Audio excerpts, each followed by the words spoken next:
Menjadi orang tua sangat butuh kesabaran. Moms dan dads harus mampu meregulasi emosi ketika mengasuh si kecil, mulai dari membimbing sampai saat berhadapan dengan ulah anak yang mungkin melanggar aturan. Bagaimana cara melatih kesabaran sebagai orang tua? Yuk saksikan video ini sampai habis.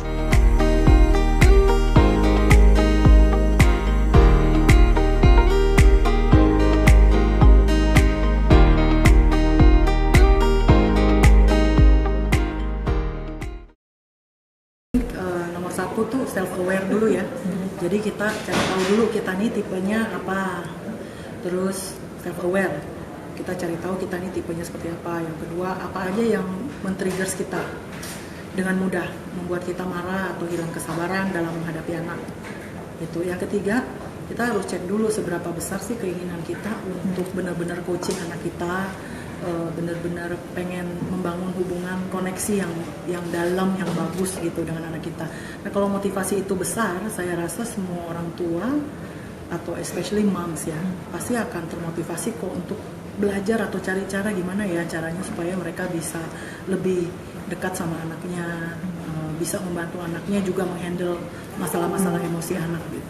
Contoh ya, misalnya kalau saya grow up, bertumbuh di dalam lingkungan keluarga di mana saya sering melihat gaya komunikasi yang saling teriak-teriakan gitu ya. Kalau ada satu yang marah, menyelesaikannya dengan suara tinggi, marah gitu ya.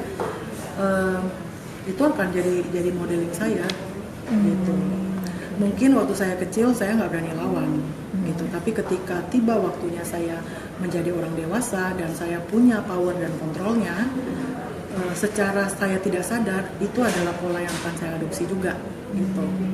Itu kalau misalkan udah terlanjur kita dewasa, itu bisa diselesaikan nggak? Itu tadi dengan cara bangun self aware, karena pasti itu dampaknya kan pasti nggak bagus tuh kalau seperti itu.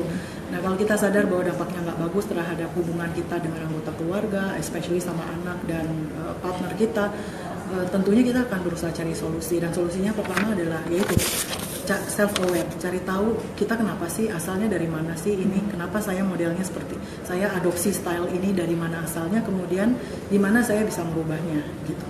Kurikulum emotional intelligence ya, yang bisa kita ajarkan tuh ada yang paling simpel sebenarnya adalah perkenalkan anak mulai dari usia dini, perkenalkan mereka sama vocabulary atau kata-kata yang mengekspresikan nama emosi. Nah, jadi seperti sedih, senang, kecewa, frustrasi, apalagi tuh marah, ya, jengkel, kesel, dan lain-lain. Itu bahasa Indonesia ya. Kalau bahasa Inggris lebih rich lagi. Sebenarnya enak sih kalau rich itu, jadi mereka bisa benar-benar tahu rasanya bedanya tuh apa. Nah, mengajarkan kepada mereka cara untuk menamakan emosi.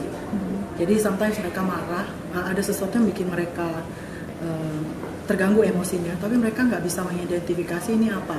Jadi keluarnya dalam bentuk agresif gitu. Tapi ketika kita bilang, oh kamu lagi frustrasi ya, karena tadi kamu udah berupaya tapi kamu tetap nggak bisa, itu nanti otomatis akan menurunkan level agresivitasnya. Kalau hanya dengan kita kasih nama. Nah, itu bisa diajarkan pada umur berapa, Miss? Kira-kira? Sejak dari kecil, 2 tahun, 3 tahun.